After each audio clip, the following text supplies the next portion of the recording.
남아프리카 공화국에서 발생한 폭동이 5일째로 접어들며 숨진 사람들이 늘어나고 있는데 대다수가 약탈 과정에서 압사했고 일부는 총격과 자동현금 인출기 폭발 사고로 목숨을 잃었습니다.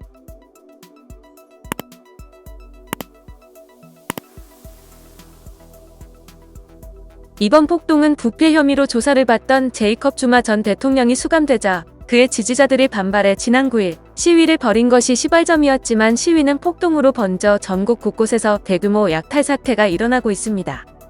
이번 폭도들의 약탈로 남아공 전국에서 최소 200여 곳의 쇼핑몰이 약탈 피해를 입었고 피해 규모가 20억 남아공란드에 달한다고 밝혔습니다. 폭도들은 전자제품 등 고가 상품을 보관하고 있는 시설들을 표적으로 삼는 경우가 많은 것으로 전해졌습니다. 심지어 동남부 항구도시 더반에서는 약탈로 인해 상가 건물 1층에 불이 붙었고 고립된 어머니는 아이를 살리기 위해 창밖으로 던지는 영상까지 퍼지며 비난이 거세지고 있습니다.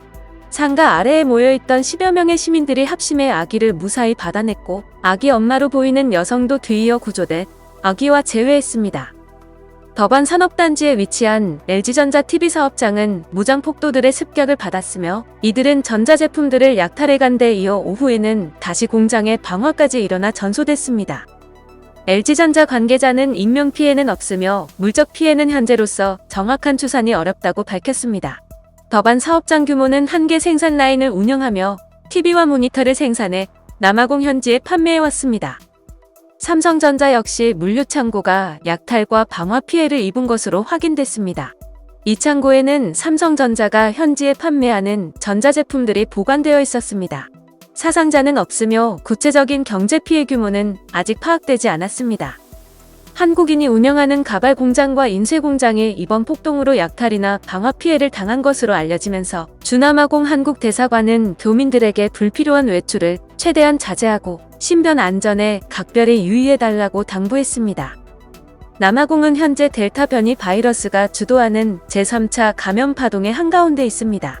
최근 일주일간 확진자 수가 1만 명대 이상이며 이번 소요의 양대 중심축 가운데 하나인 수도권 하우탱주에서는 전체 신규 감염의 50% 이상이 나오고 있습니다. 이 때문에 주류 판매 금지를 포함한 제4단계 봉쇄령이 지난달 말부터 2주간 내려진 데 이어 11일부터 2주간 더 연장되어 남아공은 세계에서 가장 강력한 봉쇄령의 하나인 록다운을 1년 4개월째 실시해왔습니다. 이번 폭동을 두고 남아공 정부 쪽에서는 주마 전 대통령 지지자들이 범죄 분자들을 부추겨 전국적 소요를 일으킨다는 음모론적 시각도 있습니다. 국가안보 담당 장관은 전직 대통령과 연루된 첩보 대원들이 SNS 등을 통해 폭력 사태를 조장했는지를 조사하고 있다고 밝혔습니다. 이어 정부가 12명의 소요 선동자 명단을 추렸고 그중 한 명은 주마 전 대통령의 개인 스파이라는 소식도 전해지고 있습니다.